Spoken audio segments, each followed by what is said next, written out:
नमस्कार, मैं हूँ राकेश कुमार। आप देख रहे हैं मत अभिमत।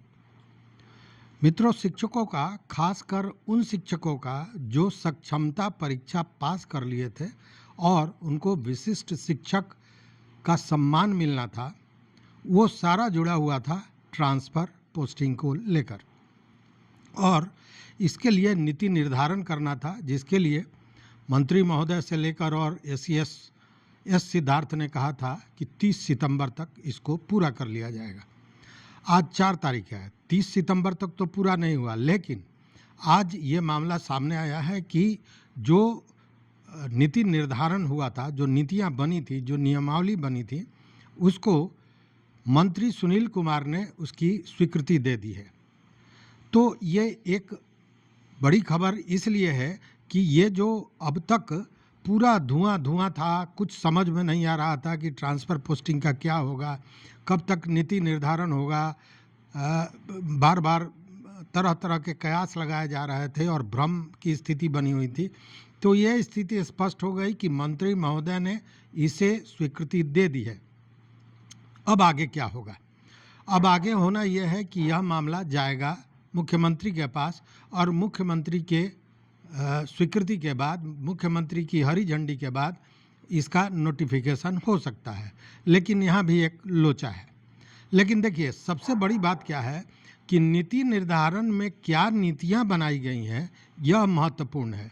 क्योंकि पहले भी नियोजित शिक्षकों के लिए सेवा शर्तें थीं, या यूँ कहें कि शिक्षकों के ट्रांसफ़र पोस्टिंग के लिए नियमावली था, सेवा शर्त था और उसी के आधार पर वो सारा कुछ होता था।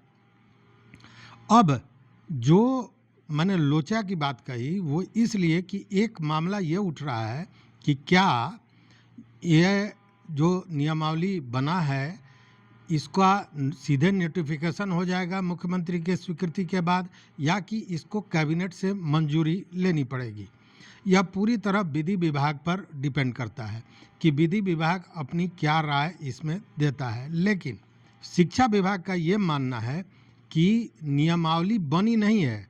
नियमावली और सेवा शर्तें तो पहले से थी, उसमें हमने संशोधन किया है, इसलिए सीधे नोटिफिकेशन से ये काम चल जाएगा।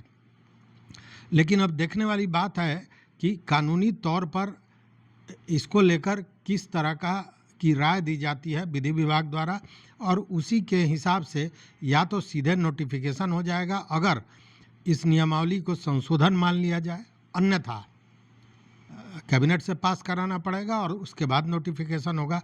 तो ये जो एक धुआं सा नज़र के सामने था, कुछ समझ में नहीं आ रहा था, तो वो स्थिति कुछ साफ हुई है और अब ये समझ में आ रहा है कि दो ही कदम और आगे जाना है। एक तो सीएम की स्वीकृति है और दूसरा फिर उसके बाद नोटिफिकेशन का मामला है। लेकिन अब देखिए कि पूर्व में जो नियोजित शिक्षक थे उनके लिए सेवा शर्तें थीं और भी शिक्षकों के लिए सेवा शर्तें थीं। लेकिन अब जो नियोजित शिक्षक सक्षमता पास करके गए हैं, और आपको याद होगा के पाठक ने बजाबते कैबिनेट से ये करवा लिया था कि जो नियोजित शिक्षक सक्षमता पास करते हैं, जब उनकी पोस्टिंग होगी उसके बाद उनको, उसके साथ ही उनको विशिष्ट शिक्षक का दर्जा दिया जाएगा। मतलब कि वो विशिष्ट शिक्षक तब तक नहीं हो सकते हैं जब तक उनकी पोस्टिंग नहीं हो जाती है। और ये सारा मामला अटका हुआ इसलिए था कि सेवा शर्त जो बनानी थी, जो नियमावली बनानी थी, वह अभी पूरा नहीं हुआ था। तो वो बैरियर धीरे धीरे समाप्त होता नज़र आ रहा है। लेकिन 2-3 चीज़ें हैं, इस पर बड़ा ध्यान देने वाली बात है। शिक्षकों की मांग क्या थी? सबसे पहले शिक्षकों की मांग थी कि उनके हिसाब से, उनके मन से, उनके सुविधा के अनुसार उनकी पोस्टिंग की जाए, उनका ट्रांसफ़र किया जाए। दूसरी बात, सबसे बड़ा जो मामला था वो था सेवा निरंतरता का। क्योंकि ये कहा जा रहा था कि जैसे नियोजित शिक्षक विशिष्ट शिक्षक बनेंगे उसी दिन से उनके सेवा काल उनका शुरू होगा। मतलब पूरा फ्रेश, एकदम नए सिरे से उनकी सेवा शुरू की जाएगी। जबकि इसका विरोध था। कोई शिक्षक 15 साल पढ़ा चुका है, कोई शिक्षक 10 साल पढ़ा चुका है, पुराना है, अनुभवी है, और एक परीक्षा आपने लिया, विशिष्ट शिक्षक बनाए और उनका पीछे का जितना भी सेवा काल है उसको समाप्त करने की बात थी और नए सिरे से फिर वो शुरू होना था उनका सेवा, इसका विरोध था। तो क्या उनकी सेवा निरंतरता इसमें रखी गई है, बहाल की गई है या नहीं, यह एक बहुत महत्वपूर्ण विषय होगा। और यही विषय जो है यह इस नियमावली के सफलता और असफलता को निर्धारित करेगा। एक मामला और है प्रोन्नति का। जैसे प्रोन्नति में आम जो सरकारी कर्मी होते हैं उनको होता है कि सेवा काल में कम से कम 3 प्रोन्नति उनको दी जाएगी, लगभग 10-10 वर्ष पर 3 प्रोन्नतियाँ दी जाएगी। पहले भी जो नियोजित शिक्षक थे उनके लिए भी कुछ प्रोन्नति का नियम था। अब इस प्रोन्नति को लेकर क्या है, क्या नियमावली बनी है, यह भी एक महत्वपूर्ण विषय हो सकता है।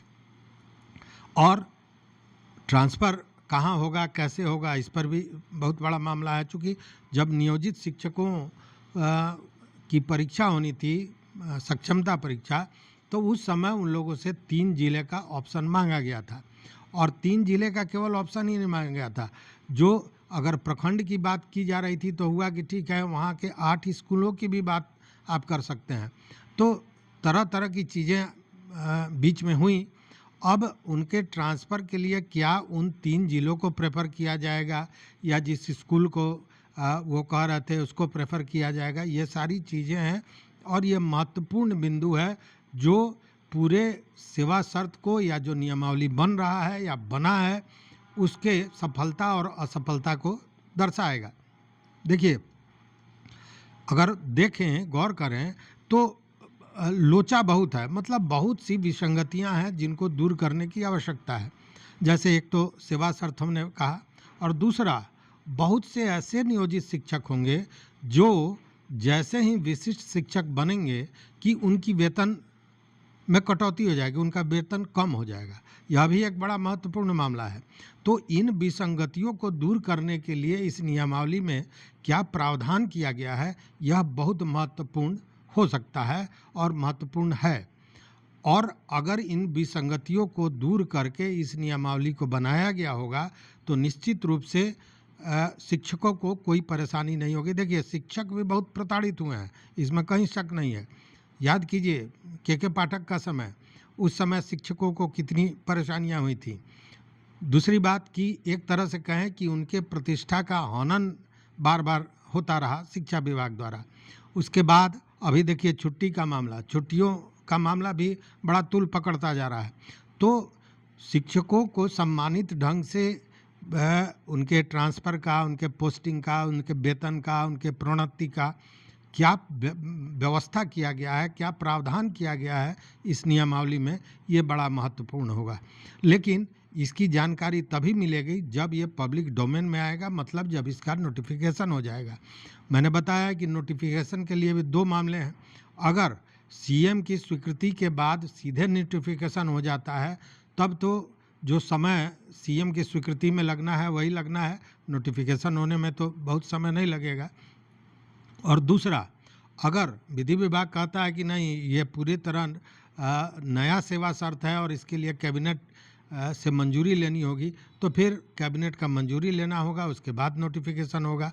तो यही 2 मामले हैं। लेकिन जो पूरी तरह आँख के सामने एक जो पर्दा था वो थोड़ा छटा और ये बात समझ में आ गई कि नियमावली बन गया है, मंत्री महोदय ने स्वीकृति दे दी है। अब मामला मुख्यमंत्री के पाले में है, उनकी स्वीकृति के बाद आगे ये सारी चीज़ें सामने आएंगी। तो ये एक महत्वपूर्ण खबर था हमारे शिक्षक भाइयों के लिए। तो इस वीडियो में बस इतना ही। इसको लेकर आपके मन में कोई विचार हो, कोई मत हो, कोई अभिमत हो तो निश्चित रूप से हमारे कमेंट बॉक्स में आप बताएंगे। और मित्रों, अगर चैनल को अभी तक आपने सब्सक्राइब नहीं किया है तो निश्चित रूप से सब्सक्राइब कर लीजिए और देखते रहिए मत अभिमत। बहुत बहुत धन्यवाद यहाँ तक साथ देने के लिए, बहुत बहुत धन्यवाद।